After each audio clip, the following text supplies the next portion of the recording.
بسم الله الرحمن الرحيم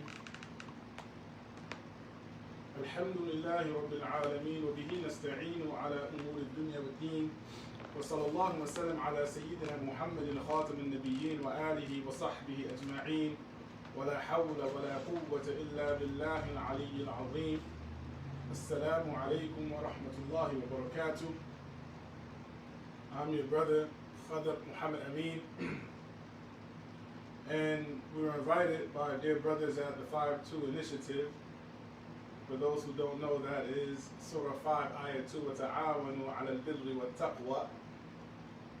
Work together upon that which is righteousness and good. وَلَا تَعَاوَنُوا عَلَى الْإِثْمِ وَالْعُدْوَانِ.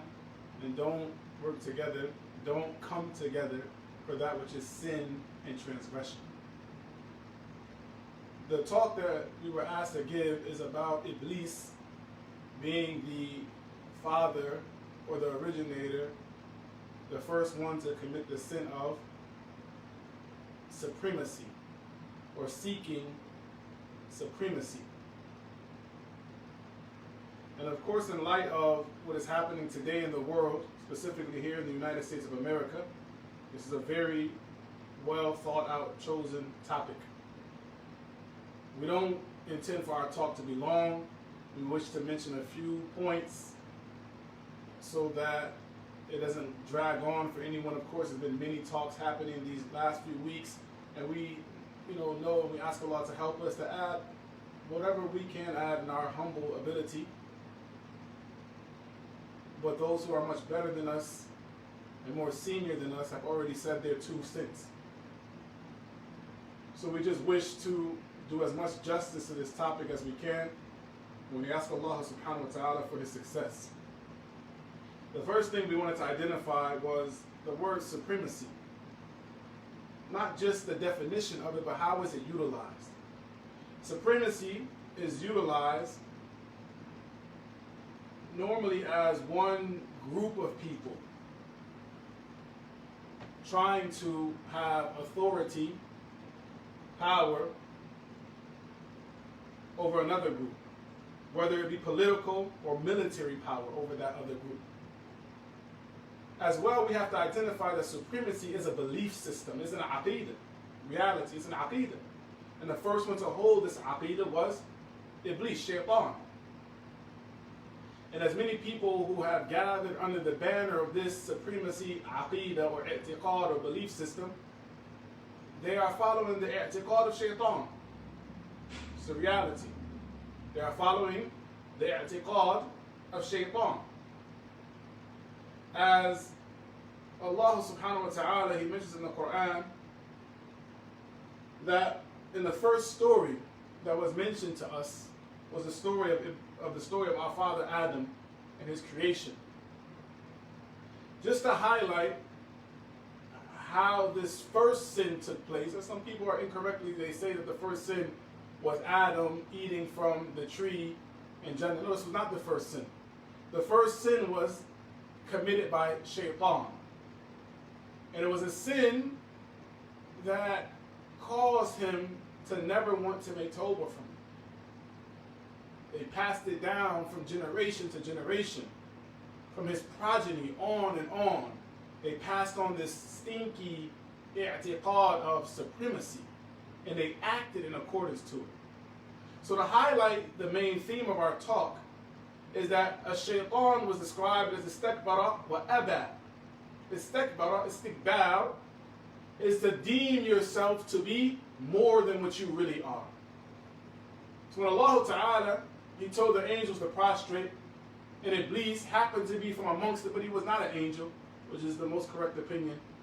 That he was not an angel, but he was a jinn that was allowed special treatment, you can say, because of his worship. And Allah knew what he was going to become. This was a test for him.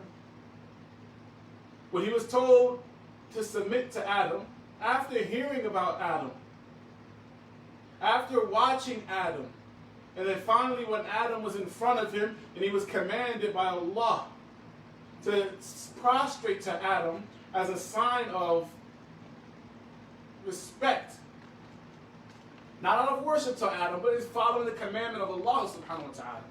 But he was told to prostrate to Adam, to show deference to Adam. And he was not able to. Istakbara. He found himself to be bigger and better than what he really was. He felt himself to be supreme. He sought supremacy over Adam. So the first thing that happened was this i'tiqad. The first sin was a belief sin. The first sin was that he thought himself to be bigger than what he really was.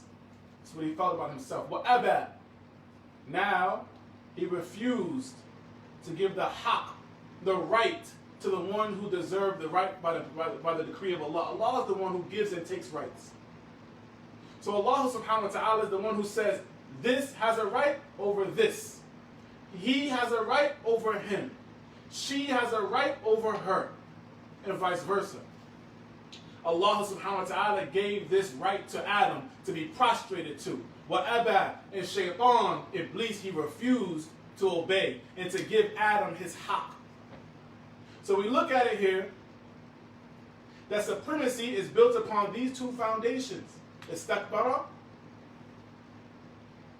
istikbar, seeing yourself as being more than what you really are, and refusing to give the rights to the people. Do we not see our country being plagued with this today? That those who see themselves as being bigger, kibr is this sin. As the Messenger of Allah sallallahu alaihi wasallam, he described this kibr, this arrogance, this supremacy, as being batar al-haq wa ghamat al-nas, refusing to give people or rejecting the truth, which also can be explained to be refusing to give the haqq. Rejecting the truth or refusing to give the rights to where they belong. Committing dhulm. وضع الشيء في غير putting something في غير موضعه. Putting something in other than the place that it belongs to be placed. Giving or taking rights from those who deserve them and giving it to those who may not deserve it. Taking rights from someone else and giving it to someone else. Not based off of them deserving it, but based off of what you think and what you lied to yourself about and what you believe, which Allah subhanahu wa ta'ala sent down no revelation for. Allah sent down no command for this.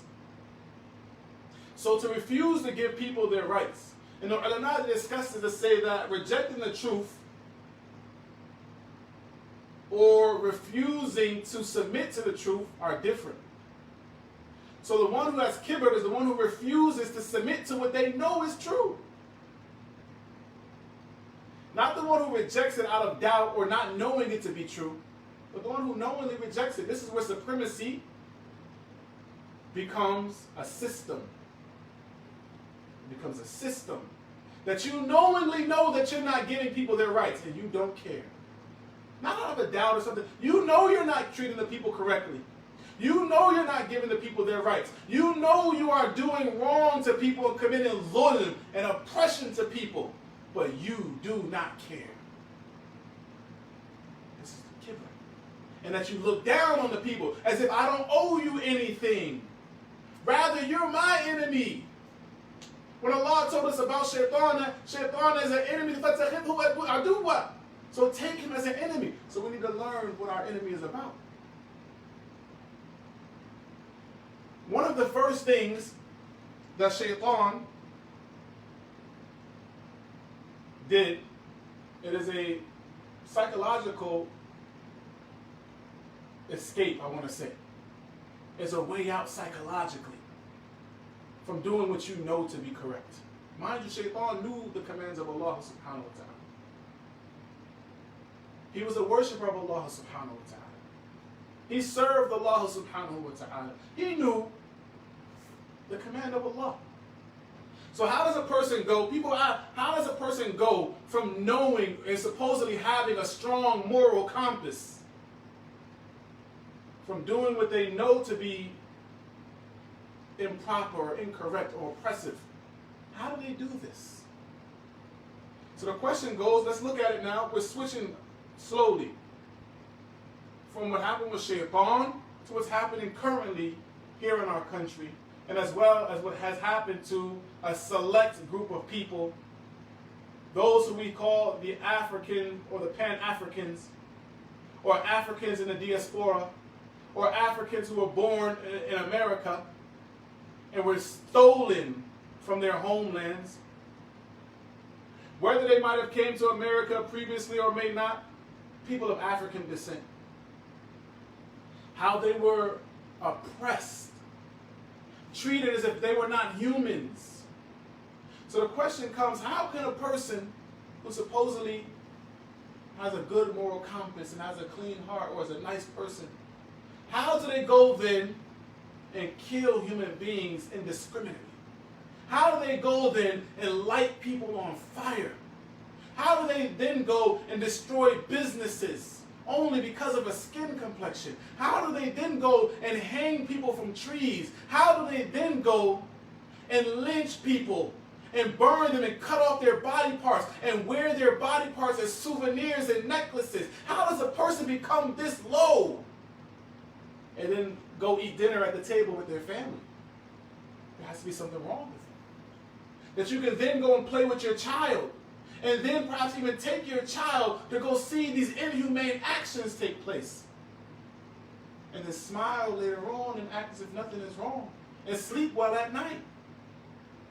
How does a person become like this? There is a theory that is known in the field of psychology called cognitive dissonance. It's a very famous theory. And we can see here how this applies not only with here, but also with Shaitan. So now we're going to backtrack and go back to the story of Shaitan and his enmity towards Adam. Then we will connect, inshallah, to the cognitive dissonance that Shaitan had towards Adam, and as well towards what is called white supremacy today. In the situation with Shaitan, after Allah subhanahu wa ta'ala, and again to make understandable what cognitive dissonance is, it is that a person has beliefs. Every person has an aqidah. Whether they are a kafir or Muslim, Christian, Jew, Hindu, everyone has an aqidah. What they believe in their heart and hold firm to, whether their aqidah is correct or not.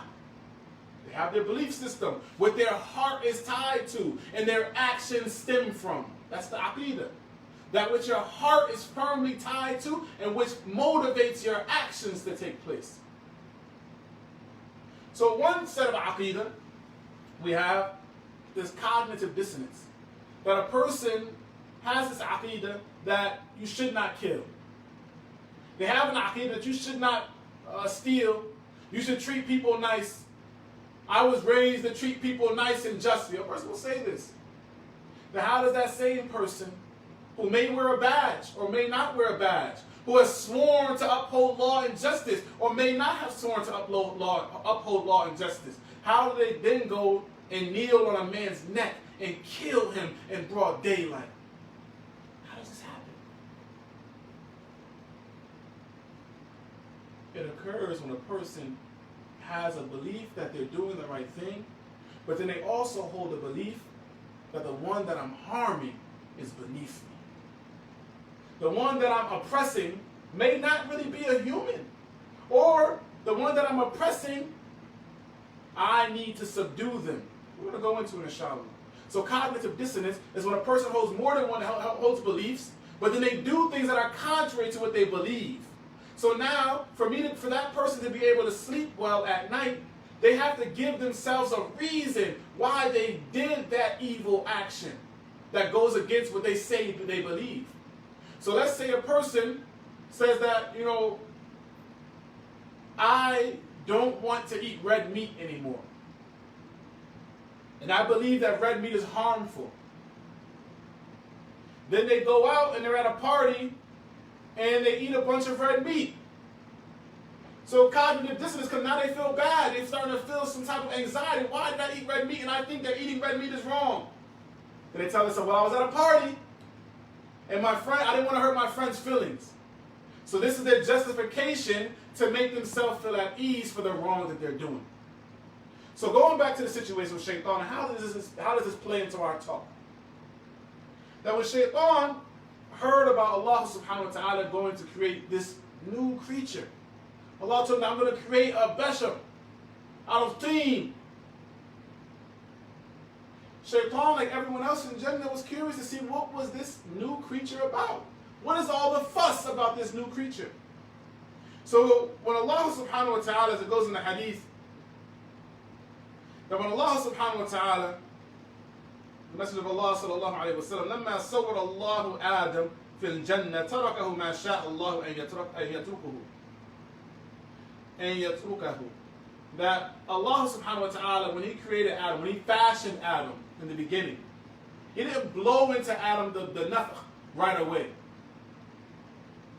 He left him after He fashioned him and gave him his shape in Jannah, as long as Allah willed to leave him. فَجَعَلَ إِبْلِيسُ يُطِيفُ بِهِ يَنْظُرُ مَا هُوَ. So then Iblis, he began to circle around Adam. See, what is this? What is this Adam? What is this creature that Allah created? فَلَمَّا رَآهُ أَجْوَفْ عَرَفَ أَنَّهُ خُلِقَ خَلْقًا لَا يَتَمَالَكَ. So when Iblis was circling around Adam, he realized that he was hollow, ajwaf. He was hollow. That, you know, the human being has cavities inside of him where blood flows through, where nerves are, and the different bodily fluids that are going through him. So he said he's hollow. So Iblis, he thought to himself, and he saw that, oh, this is how his thought goes. Because he's looking for some type of deep, he's looking for some way to feel that he's better than Adam. He says that this is a creation that can't keep itself together. La yatamalik. And the scholars, they differ about what this meaning is, but it all has similar meaning. That it's a creature that cannot control itself, that is not able to hold back his anger, can't control his desires. And this comes into play later on. Remember this part. That Shaitan felt that human beings were a being that could not control their selves, could not control their desires, could not control their anger. And as I said, this is important, and we're going to come back to it again. But this is the thought process that Shaitan had. So when Allah subhanahu wa ta'ala, after He created Adam, as it comes in Surah As-Sad, Allah subhanahu wa ta'ala says, قَالَ رَبُّكَ لِلْمَلَائِكَةِ إِنِّي خَالِقٌ بَشَرًا مِنْ طِينٍ.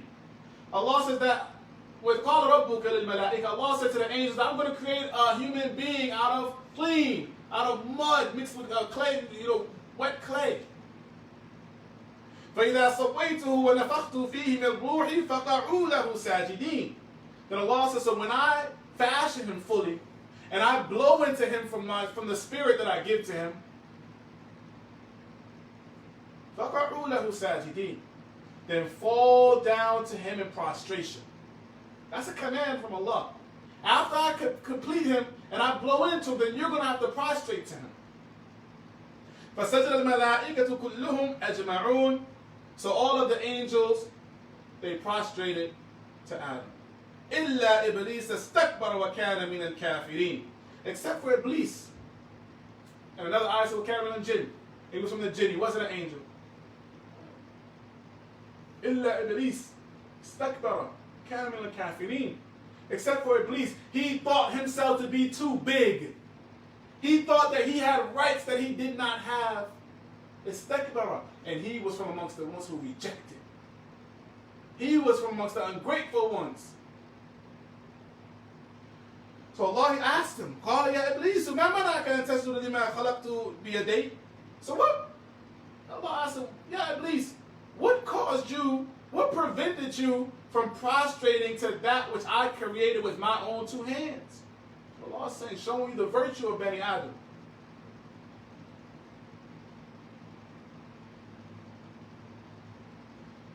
أَسْتَكْبَرْتَ أَمْ كُنْتَ مِنَ الْعَالِينَ. Did you see yourself as being too big? Or are you too haughty?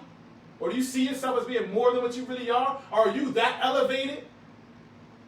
قَالَ أَنَا خَيْرٌ مِّنْهُ. He said it clear. I'm better than him. I'm more supreme than him. I have supremacy over him. So I don't have to give him his rights. That's what this means. I don't have to give him his rights. خَلَقْتَنِي مِن نَارٍ وَخَلَقْتَهُ مِن طِينٍ. You created me from fire, you created him from clay.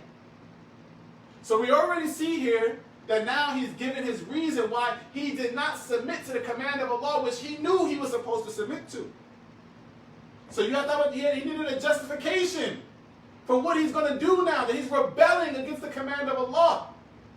And he knows that he's supposed to submit to Allah. He knows the punishment of Allah. He knows he has no might or no power except that which Allah allows him to do.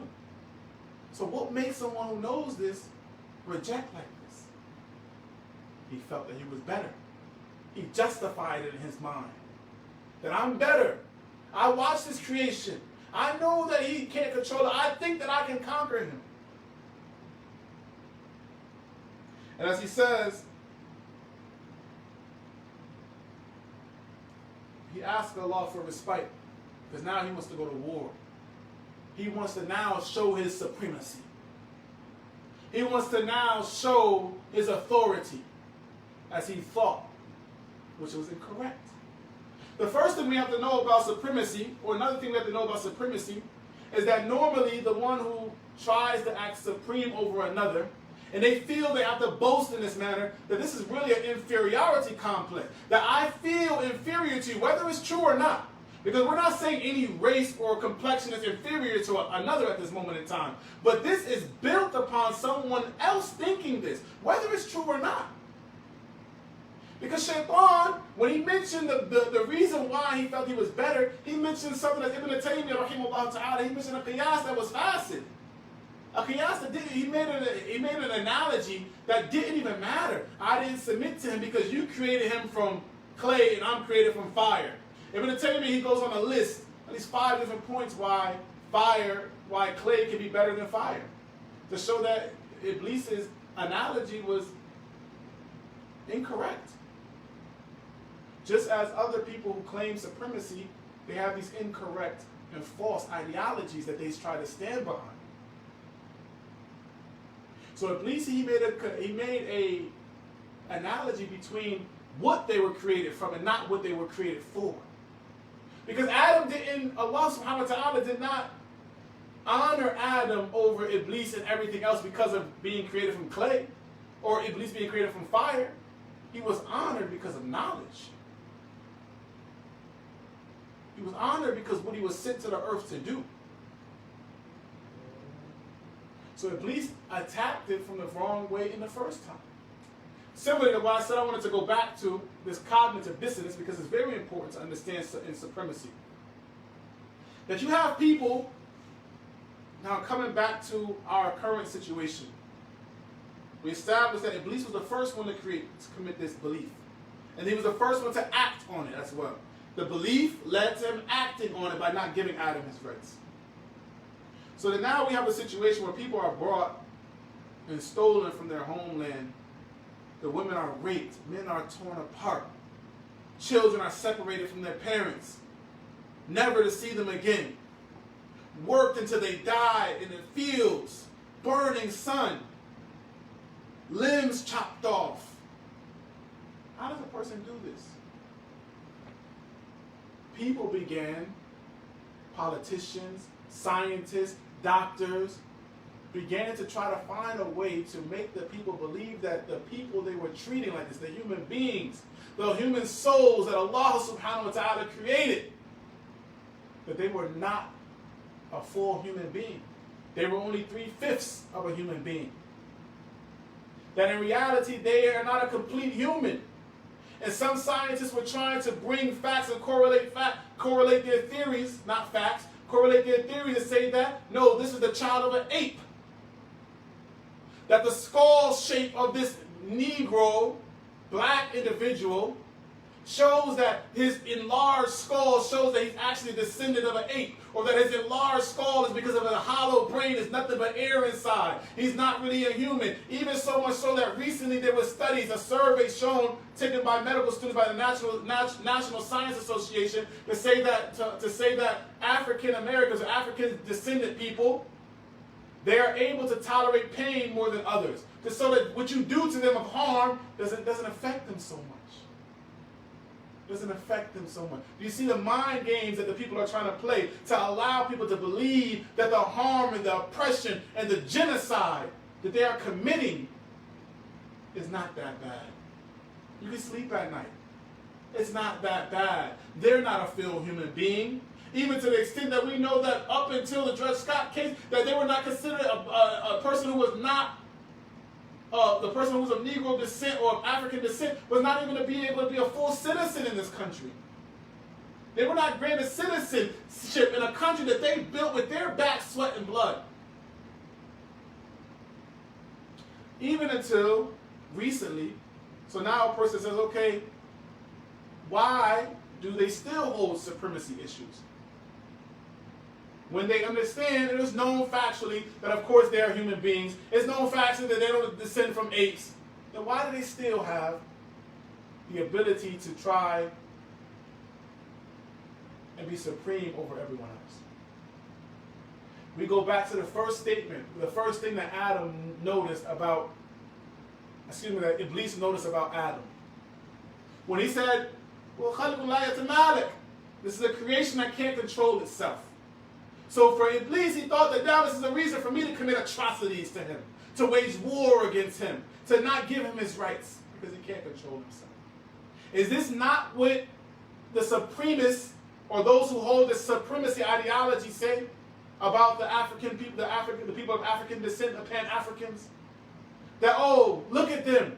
They're criminals. Look at them. They're ignorant. They can't control themselves. They're robbing and stealing all the time. And you see this with the thought, Wallahi, subhanAllah, I've never seen such ignorance in my life until you see some of the comments that people are still saying in 2020 in regards to people just because of their skin complexion. They have to give themselves a reason, cognitive dissonance, to say why what they're doing is okay. And how they can still sleep at night.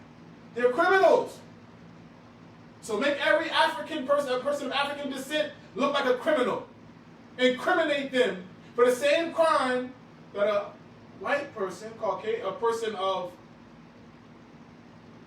white skin, of course white is not the color of the skin, but this is the term that people understand. Make them look like criminals. And the ones who are not criminals, link them together because you say, oh, look, they dress the same. I saw comments that people said, just because they dress like this, they're criminals. They'll rob you. This is 2020. We're not talking about 20, 30 years ago. Still today in 2020, people believe that how a person dresses necessitates that they're a criminal.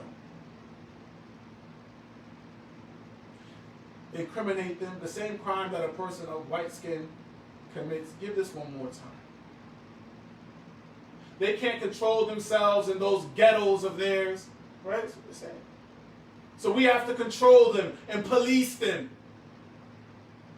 And sometimes, realistically speaking, we add to this by giving into the narrative that they narrate for us. When some people act out of control, but it doesn't mean that the overwhelming population are out of control. Just like amongst other populations, people act out of control. So incriminate them, make them look like they cannot control themselves, like they act like animals. Look at them, they act like animals. So what do you do with the animal? You put it in a zoo, or you put it down. If an animal is a rabbit, it's a rabid dog, you put it down. So now a person doesn't feel bad about putting this rabid dog down because they believe they're animals. They believe they're all criminals. They believe they're not giving anything to society.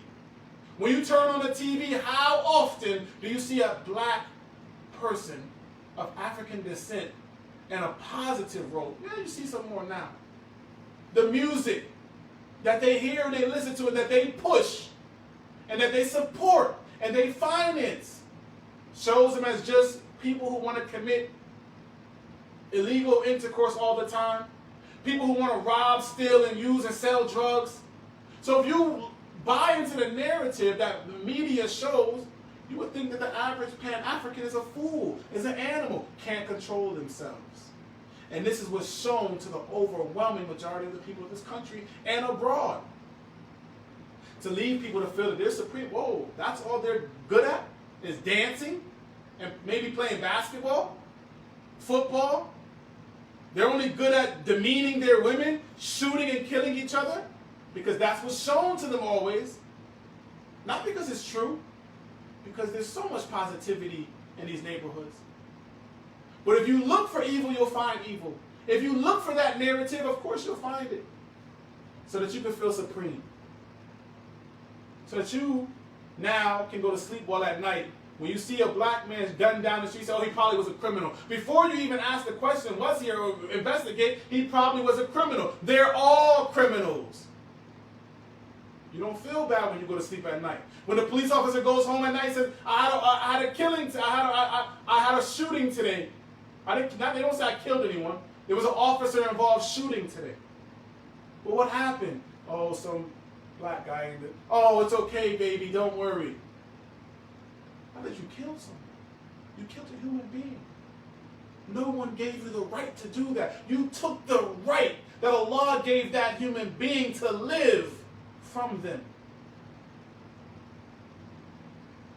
And Allah didn't give you that right. Istakbara wa aba.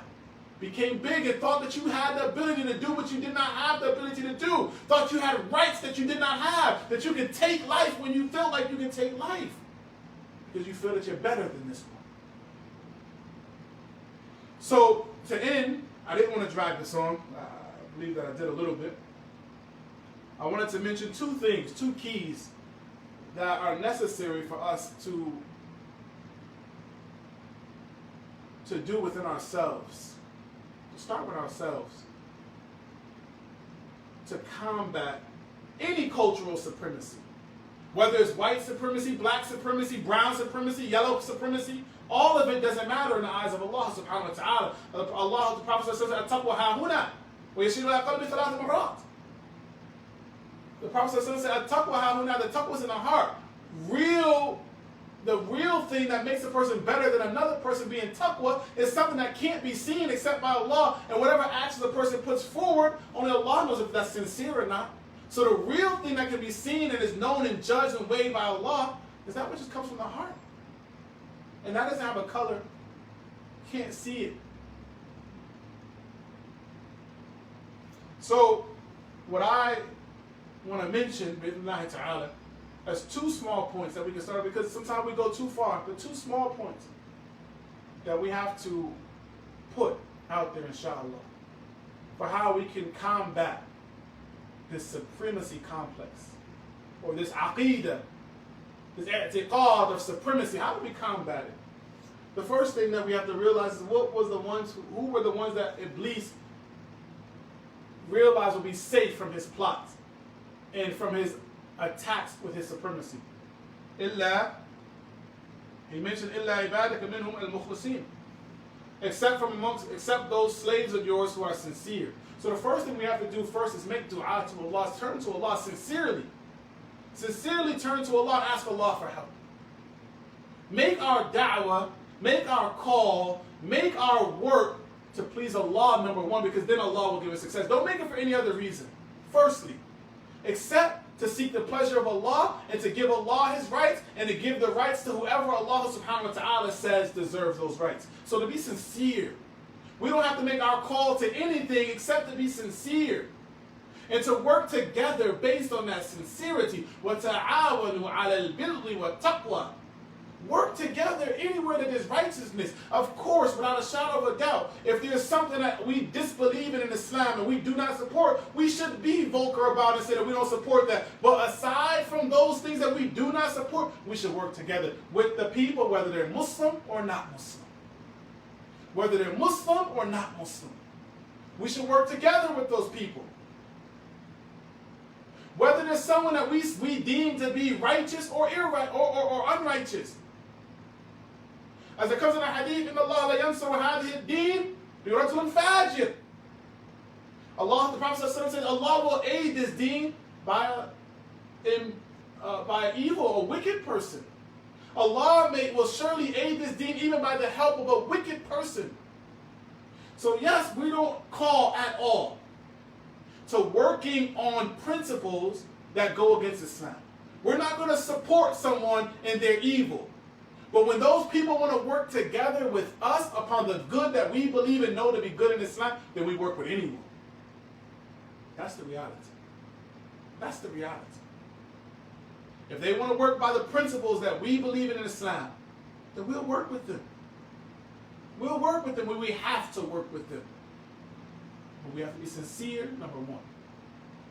And be sincere to Allah. That we're doing this for Allah, not for fame, not for fortune, not to be the one that said, I helped this. No.